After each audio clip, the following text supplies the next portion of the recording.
Hello everyone, we're going to be talking about reading comprehension today. It is one of the more complicated topics to develop simply because there's a lot of soft skills involved. So pay attention and don't ignore anything just because you think it's unimportant. It is important. Let's get started.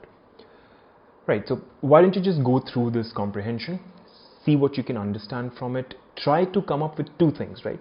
Try to come up with a topic for it, a headline for this RC, and second, come up with a one statement brief for it. In one sentence, try to tell the world what the RC is about. So take 2 minutes, pause the video if you need, take 2 to 3 minutes if you want, and yeah, let's talk after that.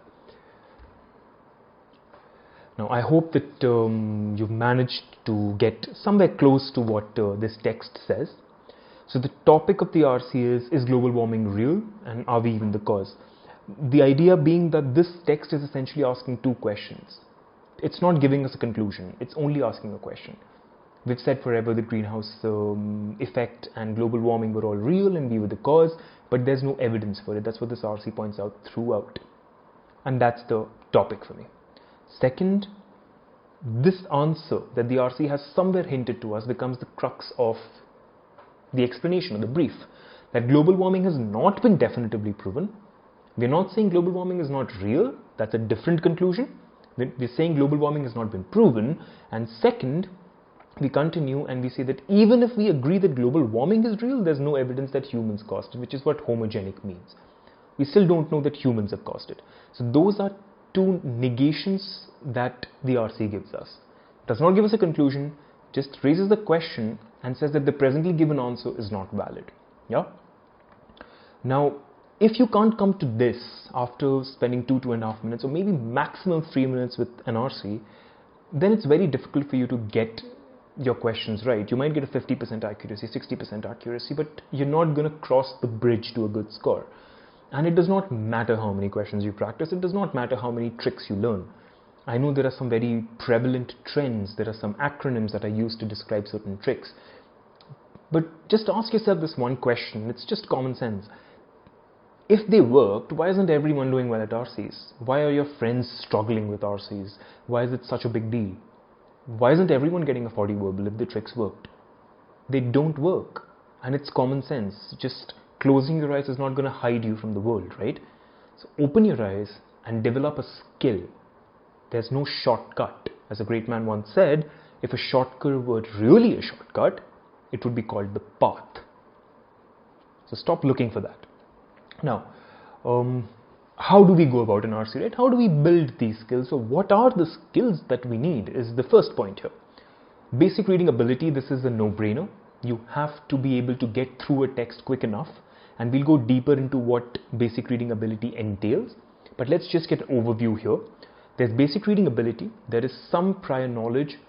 If you know nothing about a topic, you will find it tougher to grasp. You will, of course, make more errors with such topics. So for example, if you're an engineer, you're going to be better at science-based RCs in general than would be someone who's studied arts their entire life, someone who's a commerce student, simply because you know more, you can connect the dots better. So you want to cover this up as well. Simply practicing questions again will not be enough. You have to read on at least the most prevalent topics in the world. That is what aptitude is. When you're preparing for an aptitude exam, which GMAT is, build your aptitude, not your ability to answer questions. Now, contextual understanding comes third, which is where you can adapt what you know to what the argument or the RC says. So you might know X about a certain topic, but the RC might be taking a contrarian view, as this RC did. We know most of us believe that global warming is real, most of us believe that humans have caused it, but the RC was taking a different direction. So we have to adapt that and say, you know what, this is the conclusion that I'm going to work with, what the RC has said. That's contextual understanding. And finally, once you have all of this in place, you can now think about solving questions. The problem is we always skip the first 3 steps, right? We skip the skill building part and straight move into answering questions. That is akin to going out there and facing Lasat Malinga's bowling without ever having practiced batting in the nets. You're going to get hurt. You might get 1 or 2 shots out, but in general, you're not going to succeed if you don't have your basic skills right. So build those and you'll find that question strategy becomes much easier.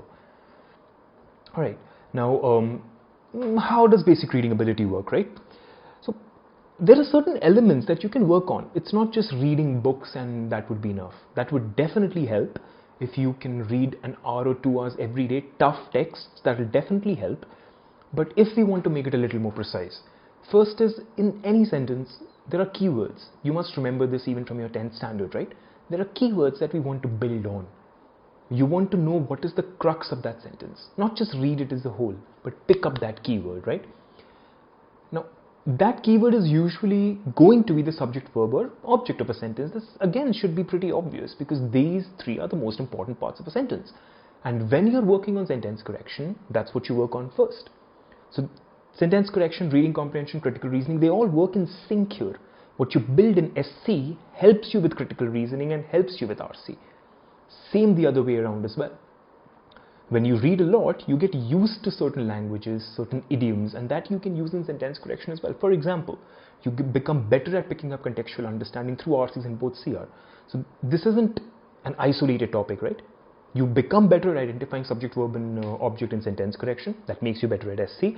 You use that in RC so that you can pick up key ideas, keywords. If you can't pick up keywords, how are you going to understand the text?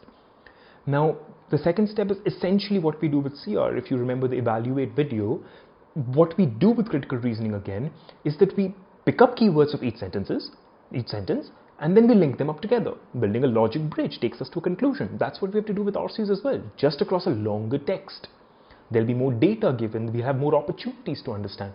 That's how RCs differ from CR in terms of the text. What we have to do behind the scenes is still the same. And finally, this step is added where you have to keep asking why the author would say something. If the author has followed one sentence up with a second, why? The author must be taking us somewhere. And that's what we want to understand. So as long as we ask these two questions, we're good. We'll understand the RC to some extent at least. Have a study partner so you can discuss this, right? It helps a lot. Now, we've talked about prior knowledge as well, right? Which is the next step. Now, in prior knowledge, there are certain topics that are very prevalent, right? If you cover those, you're covering at least 60-70% of the topics that you'll be faced with directly, and even more if you can bring in some contextual understanding. So, in terms of prior knowledge, you know that there are 4 broad topics that RCs come from. You've got science, business or economics, humanities and history or social sciences. Now, in science, astronomy is essentially talking about quasars or the sun or the earth, planetary movements, asteroids, how they move about, because this is currently very hot as a topic in the world, right? This is the next frontier per se. So a lot of RCs might circulate around that. Now the environment, again, something that is in the news per se, right? So a lot of the RCs might focus on the environment. And finally, the human body. Because inner workings of our body, there are RCs that are based on caffeine and its effects. There's RCs that's based on diseases. So if you know the different systems that run in our body, there's the circulatory, nervous, just an overview. You don't have to know what epithelial cells are and how neurons work and how magnesium helps the firing and all of that. That's something that is a step beyond. That's something that you want to get into if you're aiming for a 99th percentile. Maybe. You can still understand that without doing that, but you want to know enough to be able to connect the dots. Otherwise, even if you're a great reader, how can you understand a topic in 2 minutes that you haven't never read about? What trick could you possibly use? It's absurd to think that you will be able to do that. Don't fall for the dogma, don't fall for the convention that says, you know what, have tricks and you'll get through. You won't. Don't set yourself up for failure. Read, just do the work. It's 4 hours on a topic and you'll have enough knowledge to connect most RCs. 4 hours a day for 3 or 4 days and you're done. So spare yourself that pain. Now, if you're talking about business here, there's some common topics. So macroeconomy essentially meaning how does the economy of the world really work, right? So there have been certain big instances, like the first time that a stock was traded, which was tulips, I believe, in Netherlands, right? And then there's going to be the Great Recession, let's say. There are many common themes that dictate over the world, right? Your sales are higher, your revenue is higher, then your profit's going to be higher. Knowing that United States is the biggest exporter of technology in the world per se, knowing just the foundations, demand and supply, how that works across some products, that's macroeconomic, right? In terms of consumer behavior, understanding how companies try to lure customers. For example, there was an RC that was based on guarantees, saying that if you offer a guarantee, that actually works against you because the consumer starts to think that you have a reason to have to offer the guarantee. That chor ki dadi mein tinka wala logic, right? So consumer behavior is essentially working around marketing in some ways in terms of understanding the consumer. One author that I really recommend for this would be Dan Ariely. That's really good for consumer behavior. For macroeconomy, I would recommend, I forget his name, Malcolm Gladwell. He's a Stanford professor. Now, in terms of marketing strategy, it's fairly obvious, right? How do you sell to the customers and what works, what does not work, sometimes even integration. So expand on that. One book that can help you cover this entire segment would be HBR, Harvard Business Review. They release a top 10 essentials every year. So just read that book, maybe the last 4 or 5 years, and you're sorted.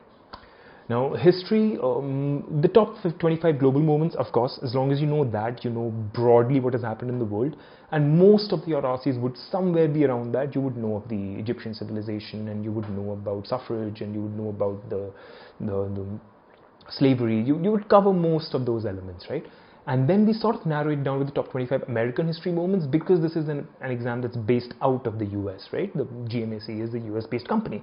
So by default, they would focus on America more. So the Civil War, for example, and other important events, maybe the assassination of Lincoln, and specific to America, how suffrage happened and all of that, right? So cover the top 25 global history moments and complement it to top 25 American history moments, and you've covered more or less anything that history can offer. It's an easier topic for most students anyway.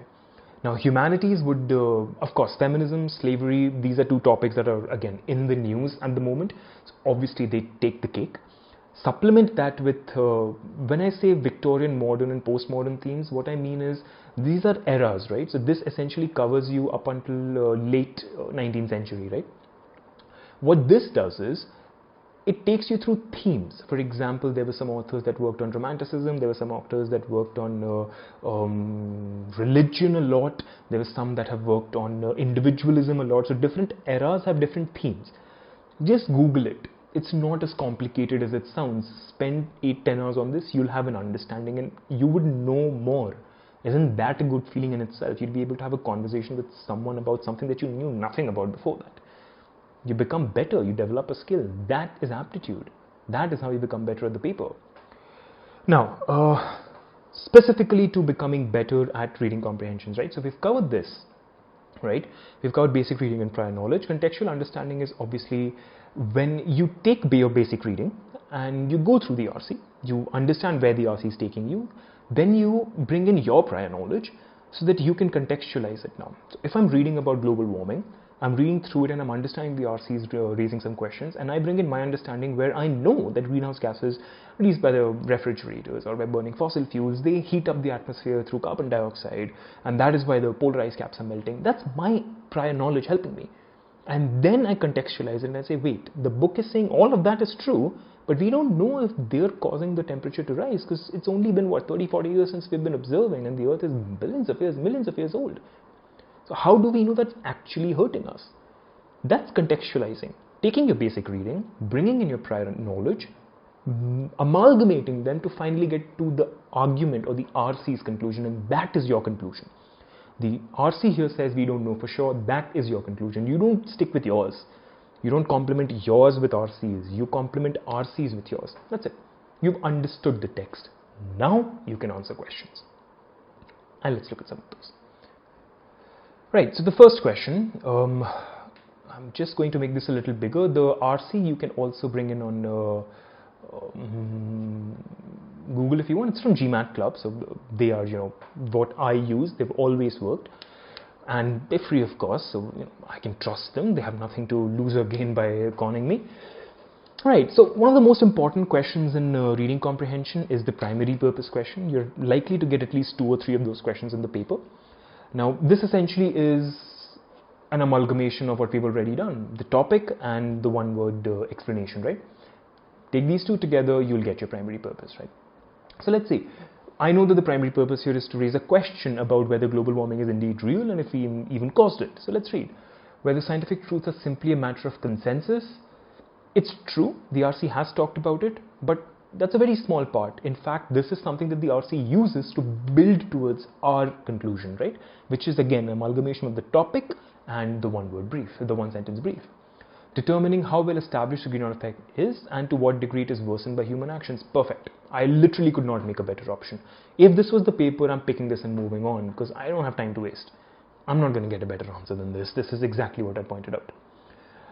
Just going through the rest, whether the hotspot El Nino, I'm eliminating it right here, too specific, cannot possibly be better than what I've already got with B. Determining if most scientists would be inclined to get a positive answer to the question of whether there is a greenhouse effect and if it is worsened by human actions. Now, the only difference between B and D here is that D focuses only on scientists. If you want, you can confirm with the RC, but I know that this has talked about it generally. This has only used scientists as one part of society that has given us an answer, but it hasn't said that we're only concerned with what they would think. But in fact, saying what they are thinking might just be wrong. So the specificity of D is what makes B better. E, making a simple synchronic whole earth measurement more than a blip in the diachronic history of ice age cycles. Again, I have two problems with this. One, this uses too many heavy words that the RC simply does not focus a lot on. I can't even understand half of the option, to be honest, and that's fine. That's an option that's there just to confuse me. I know it's focusing a lot on ice age. The key word here is it's using that period, and I'm done. I'm not only focused on the ice age here within the RC, I'm focused on today. And if global warming exists, that's the out. I'm not wasting any more time on that. Coming to the second question. The author of the passage would be most likely to agree with, and this is what we call an inference question. So in RCs, I usually think there are four broad question types. You have primary purpose, you've got descriptive, you've got inference, and then you've got mood-based questions, right? Or analogies, and all of that is included in that. We'll see three types. We will see the primary purpose. We've already seen the primary purpose. We're going to look at the inference, and we'll finally look at an analogy question or a critical reasoning question within RC. I bracket all of them within mood-based questions, right? They're essentially the toughest questions you face in RCs. The reason I've ignored the descriptive question here is simply because most of you would get it right anyway. It's not the toughest. If you know the text, if you've read it well enough, your basic reading ability is there, your contextual understanding is there, your prior knowledge is there, you'll more or less get descriptive right. If you still have trouble, of course, I'm right here. Drop a comment, tell me, I'll definitely get to it. But that's not something that I've found 99% of the students to have trouble with, right? So inference is what we move on to directly. Now, within inference questions, what you need to do is, you want to pick up what the RC is saying, and you want to make a small conclusion from it. Small is the key word there. Your conclusion should logically follow from the information given. Don't make too big a jump. And don't just state what the RC has said either, right? So just a small assumption will work. Let's look at an example here. What I like to do with the options is just bracket them into true, not true, and not spoken of. So that helps me categorize. There are some options that will be false or against what the RC is saying. There'll be some options that will just be irrelevant, that will be too far from what the RC has given me, too big an assumption. And there'll be some that just fall true, that just sound right. So at least bracket those. You'll probably be left with two options at worst. Usually you'll just get an answer. Let's say A, 24% of greenhouse encouraging gases are of homogenic origin. False. It's not true because I know where it is said. I can go there, but I don't even want to do that. It's in the last sentence if you want to confirm. This is just the RC raising a question about it, but I know the RC has said that it's not really the case. We don't really know how greenhouse gases affect the environment. B, there is a greenhouse effect that is exacerbated by homogenic factors. We don't know that again. For a fact, that's what the RC is doing. It's raising a question. Does that happen or not happen? So B again, not true. Goes against the RC. The ozone hole is increasing. Eliminate right here because again, not true. The RC has said we know nothing about the ozone layer. One can determine if mean oceanic temperatures have risen globally in the last several decades only if measurements of ocean temperatures are precise. Perfect. It's taking the tone that the RC has taken. It is saying that something is only possible in a very specific case and we shouldn't assume that we've already managed to do that. That's where the RC is taking me. So this falls within the bracket of true simply because it's at least agreeing with the tone of the RC. E. Hotspots such as El Nino cycle should not be counted as a factor in the greenhouse effect. Too specific, not true. Never been spoken of directly, right? And even if it was, this is something that would be factual. This isn't something that we would conclude usually. And that's it. I'm only left with one option that agrees, that falls in the bracket of true. D is the answer.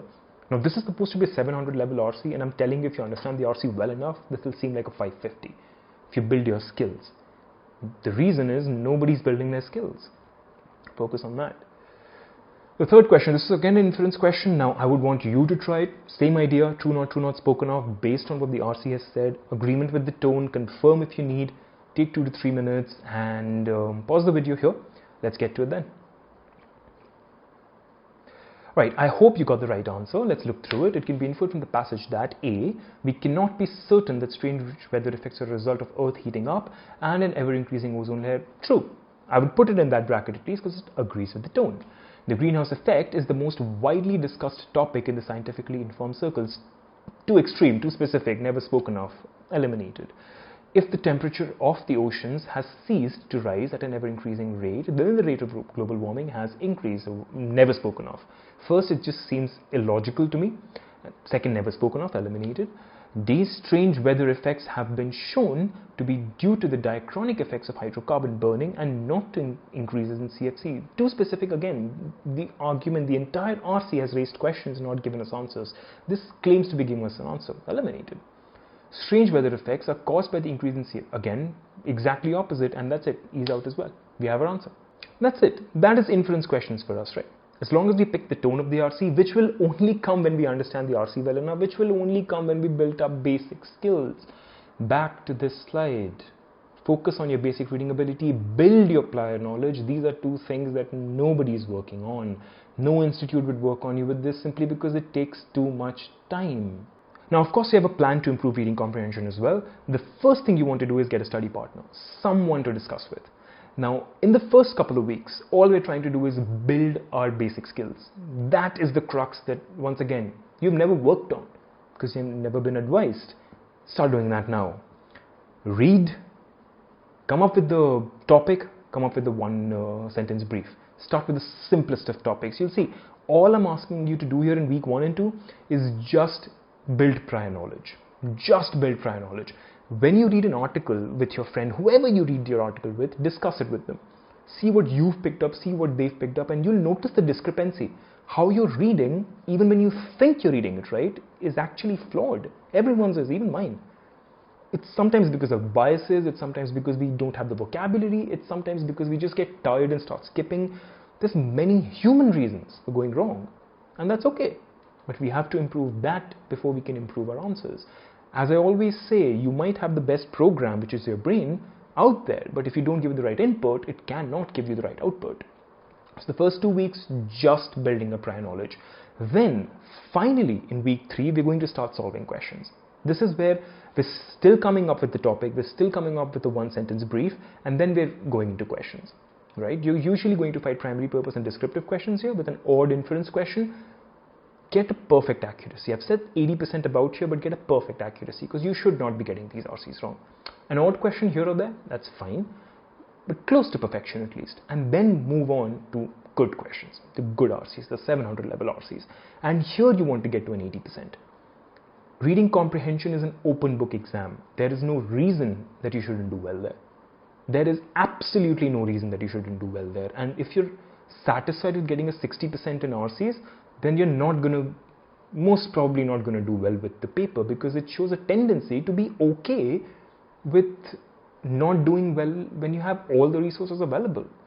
So push yourself there. This is a section that you should at least get right. For time, you might suffer. But if you give it time, you should always get it right. That's the first goal. And then we'll work on timing as well. There's a completely different way to work on it. Someday we'll get to that as well. Now, that's the plan, right? 4 weeks. Tell me how it goes. You have questions, ask me. I'm right here. That's reading comprehension. Thank you.